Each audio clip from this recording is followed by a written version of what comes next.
Alhamdulillah, pada malam Jumat ini kita masih berada dalam keadaan nikmat, sehat dan afiah dari Allah Subhanahu wa taala. Kita berada dalam keadaan tenang dan insyaallah sehat dan aman.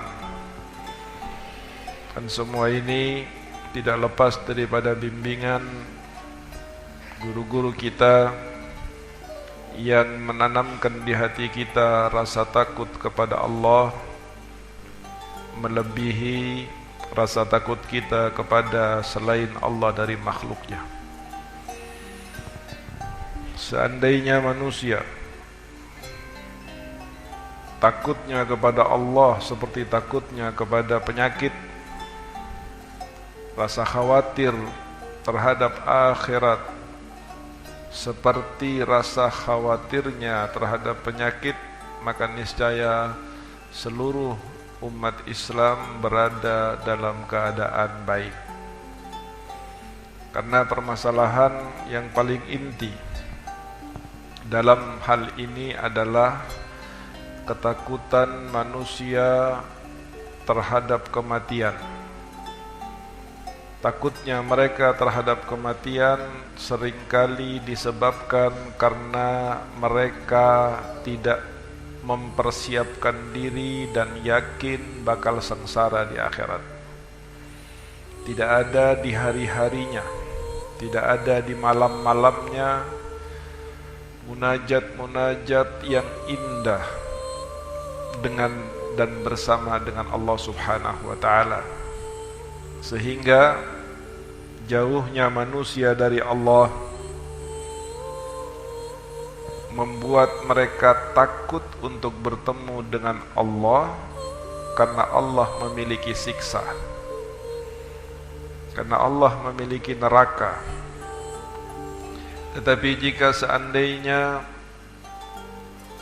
orang-orang yang dekat dengan Allah berusaha untuk menjadi manusia sebaik-baiknya di dalam pandangan Allah, menghabiskan hari-harinya dalam ibadah dan ketaatan kepada Allah Subhanahu wa taala, maka orang-orang tersebut akan lebih ingin segera berjumpa kepada Allah, berjumpa dengan Allah daripada hidup di muka bumi ini.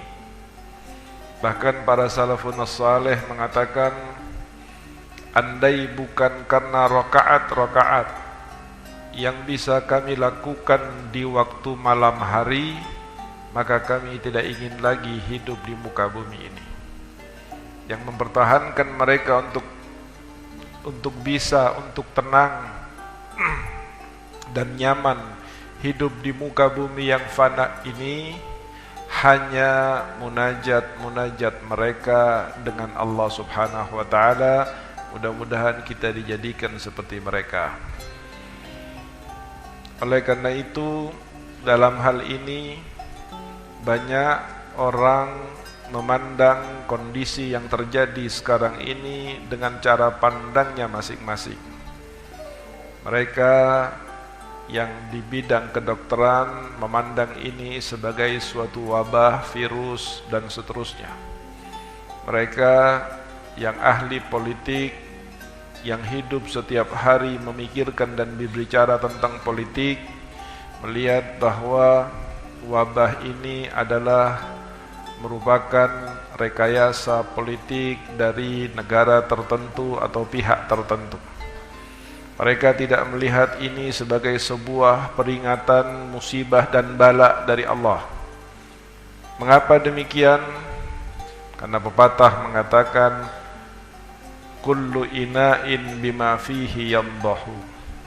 Semua tergantung dari apa yang berada di dalam hati dan di dalam fikirannya. Maka atas dasar itulah mereka akan berbicara. Tetapi orang-orang yang takut kepada Allah Subhanahu wa taala tidak melihat sesuatu terkecuali mengaitkan hal tersebut dengan kekuasaan Allah Subhanahu wa taala. Bahkan para salafun salih termasuk Al-Habib Abdullah bin Alwi bin Shahab, Al-Habib Alwi bin Abdullah bin Shahab Ainul Tarim, kalau beliau melihat mendung berkumpul maka terlihat ketakutan di wajahnya. Apa yang ditakutkan? Khawatir itu adalah merupakan pertanda azab dari Allah Subhanahu wa taala yang akan menimpa umat karena sebab dirinya yang tidak taat kepada Allah Subhanahu wa taala. Di antara mereka ketika mendengar suara guntur atau kilatan petir, tidak jarang dari mereka yang pingsan. Bukan karena mereka takut kepada petirnya, tetapi ketakutan di dalam hati mereka adalah bahwa petir itu merupakan azab dari Allah yang akan menyambar orang-orang yang tidak taat kepadanya termasuk dirinya. Inna fi khalqis samawati wal ardi wa ikhtilafil laili wan nahar la ayatin liulil albab.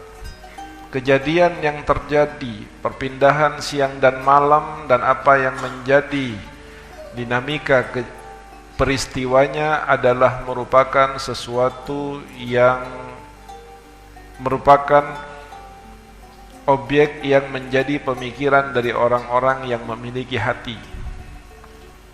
Maka orang-orang yang saleh pastilah akan melihat ini sebagai sebuah peringatan dari Allah, sebuah teguran dari Allah, sebuah bala yang akan mengingatkan mereka apakah mereka akan tunduk kepada Allah atau tetap sombong dengan kemampuannya.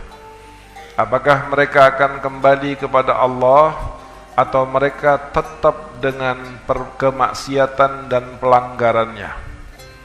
Apakah mereka akan menjadikan hal ini menjadi sesuatu yang mendekatkan mereka kepada Allah, atau bahkan ini dianggap sesuatu yang lain dengan penilaian dan usaha yang tidak akan mendekatkan kepada Allah. Maka semua dari ini ada orang-orangnya.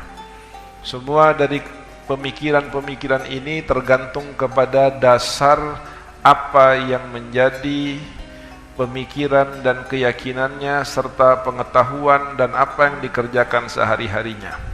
Maka kita sebagai seorang yang beriman kepada Allah Subhanahu wa taala pantas untuk menganggap bahwa ini adalah peringatan dari Allah. Sudah merupakan sesuatu yang tidak bisa dipungkiri lagi bahwa sesungguhnya ayat-ayat Allah, hadits-hadits Rasulullah, nasihat-nasihat para ulama, ceramah-ceramah para khatib seringkali masuk ke telinga kanan, keluar dari telinga kiri. Kondisi makanan haram yang menjadi kebiasaan, riba yang memasuki setiap lini daripada urusan duniawi mereka, bohong dan riba, menipu dan bersumpah palsu, mata bermaksiat kepada Allah, mulut bermaksiat kepada Allah, telinga, tangan dan kaki semuanya penuh dengan maksiat kepada Allah Subhanahu wa taala. Bagaimana akan ada rasa takut di dalam hatinya kepada Allah? Bagaimana akan ada nilai keimanan yang akan menerjemahkan setiap kejadian yang terjadi di muka bumi ini dengan kebesaran Allah Subhanahu wa taala? Dan kita sebagai salah satu bagian kecil dari umat Islam yang dididik untuk bagaimana mengetahui agama atas dasar rasa takut kepada Allah, wajib melihat ini sebagai satu peringatan dari Allah, sebab sudah Al-Quran, hadis Nabi, nasihat-nasihat sudah tidak lagi diindahkan. Bahkan di negeri kita ini sudah beberapa kali terjadi kejadian-kejadian yang seharusnya membuat negeri ini sampai detik ini tidak akan berani bermaksiat kepada Allah Subhanahu wa taala. Dengan adanya tsunami di Aceh, dengan adanya gempa di Bantul, dengan adanya longsor, gempa bumi di Palu dan seterusnya, ini seharusnya tidak akan pernah membuat orang berani lagi bermaksiat kepada Allah. Namun demikianlah keadaannya, demikianlah kondisinya, maka Allah Subhanahu wa taala masih mencintai, masih mengasihi orang-orang mukmin dengan akan terus memberikan bala dan musibah kepada mereka sampai mereka betul-betul beriman, bertakwa, takut, istiqamah, khusyuk dan beribadah kepada Allah dengan sebenar-benarnya. Orang yang cerdas melihat permasalahan ini, orang yang memiliki kecerdasan spiritual, dia akan melihat bahwa cukup dengan kejadian ini untuk kita tidak lagi menyombongkan diri di hadapan Allah, tidak lagi berani terhadap Allah, tidak lagi menutup telinga dari nasihat-nasihat dan petunjuk-petunjuk Allah Subhanahu wa taala. Coba kalian lihat bagaimana kesombongan orang-orang yang tidak beriman kepada Allah. Ada yang sombong dengan kekuatan ekonominya, ada yang sombong dengan kekuatan persenjataannya, ada yang sombong dengan kekuatan pemikiran dan teknologinya. Belum lagi tentara-tentara Allah yang besar seperti para malaikat untuk memberikan pelajaran dan menyadarkan mereka. Baru makhluk atau tentara Allah yang sangat kecil, yang tidak bisa dilihat oleh mata, bahkan dengan mikroskop tertentu hanya bisa dilihat, karena seperti virus tersebut memiliki tingkat bentuk kekecilan 150 nanomilimeter. Ini ketika dilepas oleh Allah Subhanahu wa taala untuk menjadikan peringatan kepada manusia, maka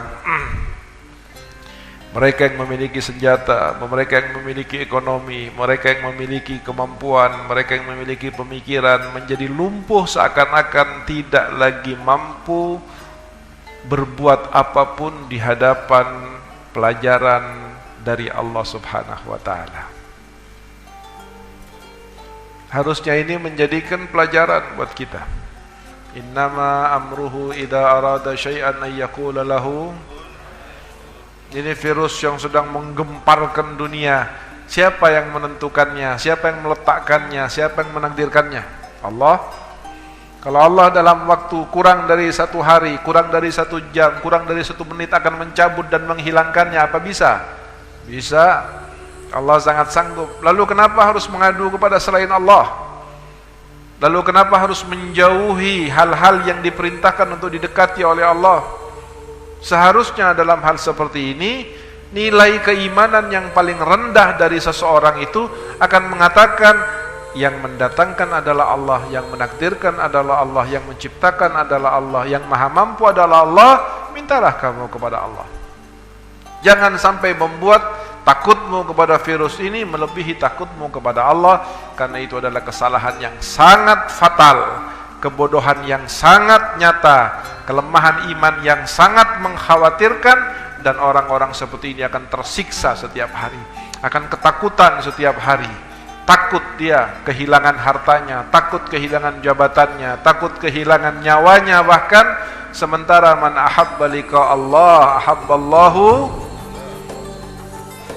Orang yang senang berjumpa dengan Allah, orang yang cinta kepada Allah, orang yang siap untuk bertemu dengan Allah, maka Allah pun akan senang bertemu dengan dia.